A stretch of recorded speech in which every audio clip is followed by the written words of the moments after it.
When people think of moving and migration, a lot is focused on the adults. I think a lot of times we forget about the children and the trauma that it actually can cause a young child.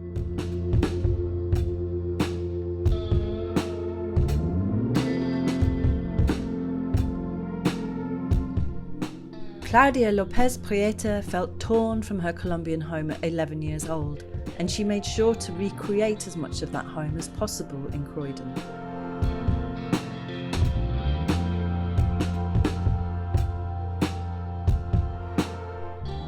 This is Writer's Mosaic, What We Leave We Carry, the series that tells the true life stories of migration to the UK.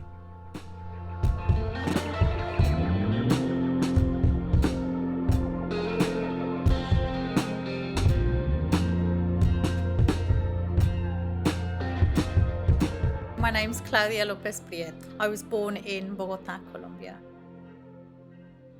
During my childhood in Colombia, I just remember being surrounded by nature, being surrounded by my family. I moved when I was 11, but my dad was already working here. So we would come as a family with my mum and my sister. We would come and spend some time here in London visiting my dad. When we were living in Bogotá, we lived in a family unit. So with my cousins and with my uncle and with my aunt and with my mum's aunt, who I would call mi abuela anyway. So it was a large family unit. But I just always remember having a happy childhood. My dad was based here, so it was either my dad moving back to Colombia or the family taking that decision to move to London to be together as a family unit. I was going to go into secondary school, so I think to have that sort of transition, to have a stable secondary school education, and it's something that I actually don't really talk to my parents about. When we arrived in London, we settled in Croydon, so an area that didn't have any Latinos at all. So it was very different, incredibly different. I just remember being very unhappy and very sad. I was sad because I didn't want to be here, and it took me a very, very long time to process being here. And I still think that I don't really 100% want to be here to this day. I just remember it always being quite cold, quite grey, quite miserable, and that's how I saw London. I also saw, good things to it. I started doing lots of extra clubs after school, which you didn't really do back then in Colombia. So lots of opportunities. But as a child, I always yearned to go back. So my happiest times were knowing that the school holidays were coming up because we were going to go back to Colombia. Starting school and throughout my whole education, there were only ever two Latinas, me and my sister, and that was it. So Croydon's very different now, but back in those days, it was predominantly white. We went to quite a white middle class secondary school, so it was sort of Irish girls. It was a Catholic convent school, so it was just white Irish girls, and myself and my sister. So physically, we looked incredibly different to everyone else, and I really didn't like secondary school at all, to the point where I didn't really form friendships. To this day, I haven't got any friends that I went to secondary school with. I just sort of went through the motions of having to go to school, and I was always told, okay, don't worry, when you do your GCSEs that you can go back to Colombia. And I think that's kind of something that my parents would tell me to kind of just get me to do the 5 years at secondary school. Everything was different. There was nothing similar. Everything was incredibly different. Physically, we looked different. Culturally, our lunch that we would take. I remember once I took un tupper with rice and chicken, and that was something like out of the extraordinary in that school.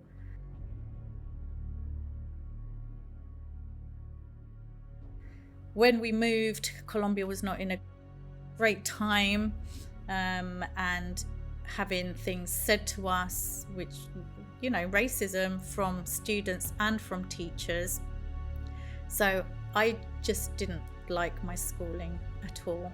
The normal thing that, what was said to children, the girls, oh, you're a drug dealer, your family's a drug dealer, Pablo Escobar, rah, rah, rah, rah, rah. And I remember once in my year 10 lesson, if I went back to the school, I'd be able to tell you exactly in what classroom it happened.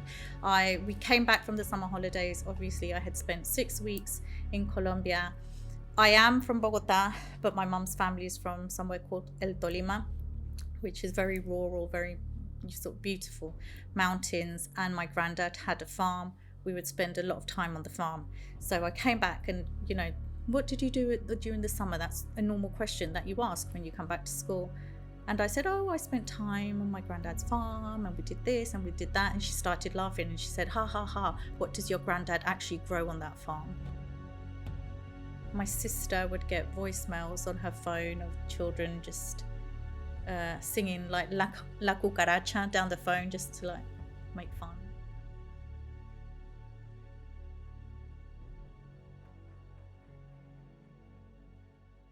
My safe space is always Colombia, my happy place. Our home was Colombia, so you walked into the house and it was just in Colombia. Everything, the food, we never ate British food. To this day, I don't think I've had lots of British food. I don't even know what British food is, but I don't think I've had really any of it. Music, listening to Latin American music all the time, even down to clothes. Even the clothes, it was just kind of Colombia in Croydon. So my mum making frijoles, my mum cooking sancocho, rice and chicken, not like the rice and chicken that they'll give you here.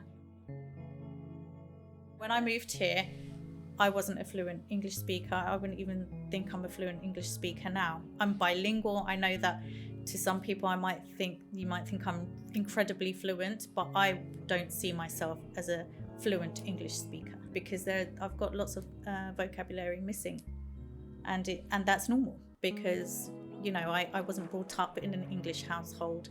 I had to adapt to a new culture, learn a different language. The studies say that even children that were born here in the UK, in England, if they are in a bilingual household where the native language is the main language spoken, they are down 2,000 words than a monolingual English-speaking child.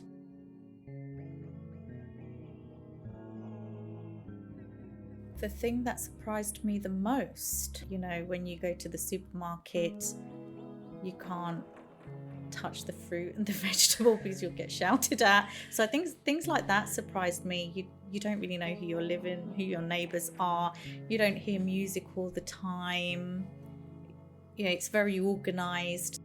Before moving here, I don't think I actually had a real expectation. I just knew that I was being torn away.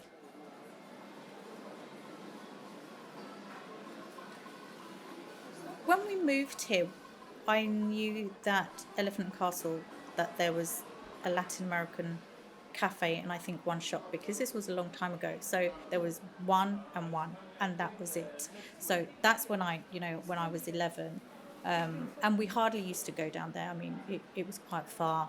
And when I think I was, 15, 16, I would bunk school and I would go to Elephant and Castle with my friend because I just knew that that's where Latinos were.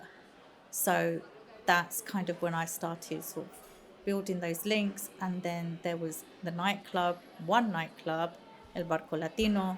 So then I wouldn't go home and I would go to the nightclub. That's when I started sort of gravitating more to those ends because that's all I wanted to have, just to be surrounded by Latinos or someone that I felt that I could relate to. Back then, the Spanish embassy would run Spanish lessons for any Spanish speakers. My mum wanted us to keep up with Spanish, so we would go to these Spanish lessons, and I met some friends there that didn't go to my school that were also Latinos, another one who was Colombiana, and we became very good friends, and that is who I would go to Elephant and Castle with.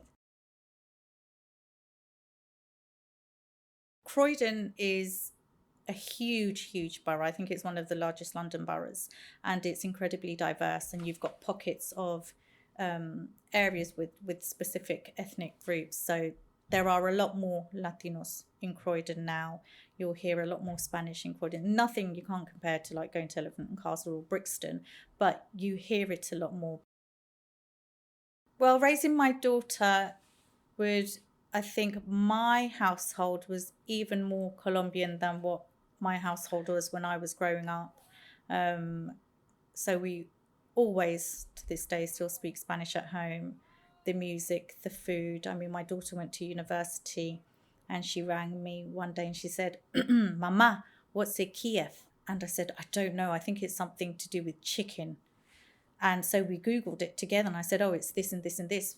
She didn't know what Kiev was because I have never cooked one before in my life.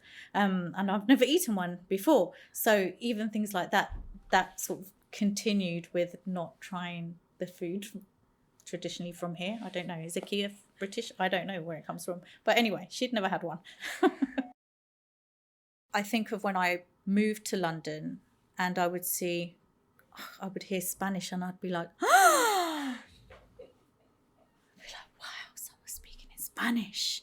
It's so important for children to know their roots, their heritage, where they come from, where their parents come from, to be able to communicate with family back home, but to be proud of that because it is part of them. It's in their blood. So, why not teach them about this beautiful culture that they're part of so that they can be proud and embrace that.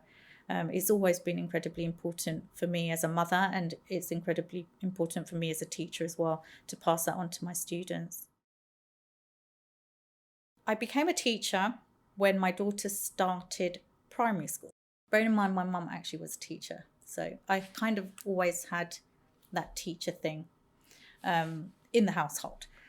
So I went in, I started working with these children. They said, I had a group of Portuguese speaking children. They said, oh, you speak Spanish, so it's the same language as sometimes people do. And I said, well, it's not the same, but let me give it a go.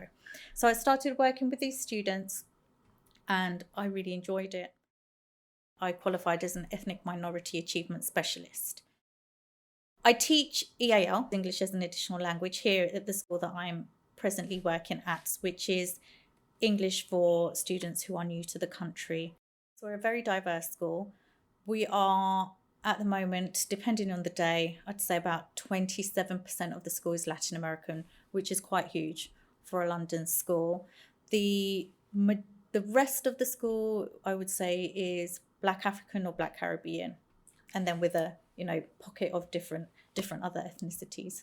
We have lots of students who speak in Spanish and no one really cares. It's just something that's part of the school culture. They hear Miss Lopez talking in Spanish, it's normal. They hear Miss Lopez talking in English, it's normal. When we think of child migration, I think we should always see it as forced migration. So forced migration is a trauma. And, I think when people think of moving and migration, a lot is focused on the adults. Oh, it must be so hard. Oh, it must be so hard to find and move a new job. Oh, it must be. And it is incredibly hard for the adults. I think a lot of times we forget about the children and the trauma that it actually can cause a young child. I have students that arrive and they say they're really happy to be in London and they really want to be here, but there will always be a day when they are upset and they miss home, regardless of the situation. And I think that happens as well with adults, that they make the choice to move here. They will always have days like that, and I think it's normal because you yearn to be back home. I have never felt British. Not that there's anything wrong with it. I have never felt British. I have never felt like a British Latina, British Colombian. I actually don't even really like that term. I am Colombiana. I live here. I've grown up here and I've spent more time here than in Colombia. My goodness me. But I am Colombian. I go back to Colombia every single year. Every single year I spend my summer holidays there. And actually, I was there 3 weeks ago, and it's still quite emotional. I could cry because it's still very, very hard, because it's just having to say goodbye over and over again. I think the reason it's so hard for me is because my whole family is in Colombia. So here I have my husband and my daughter, obviously, but everyone else is in Colombia, except for my sister who lives in America. So my whole family is in Colombia. My main group of friends are all Latin American. So still, when we go out, it's all very much everything in Spanish. Some are Colombian, some are Peruvian. So it's all a mix of Latin America. I'm grateful for the education that I've received.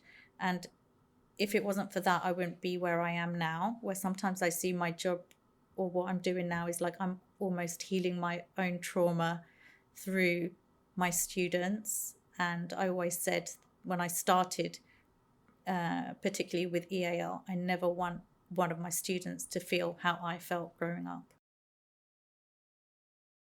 We need to be so grateful for technology now.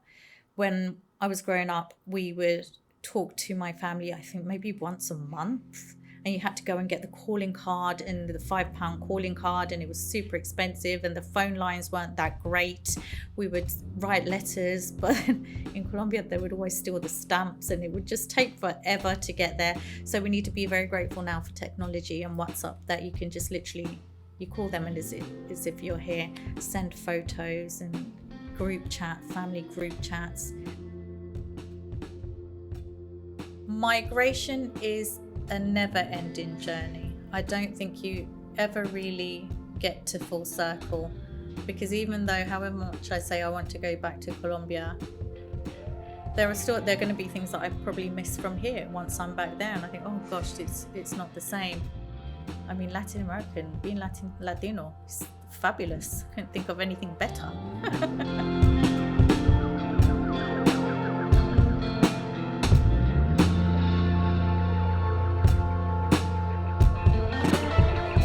Claudia Lopez-Prieto was talking to Amanda Villanova.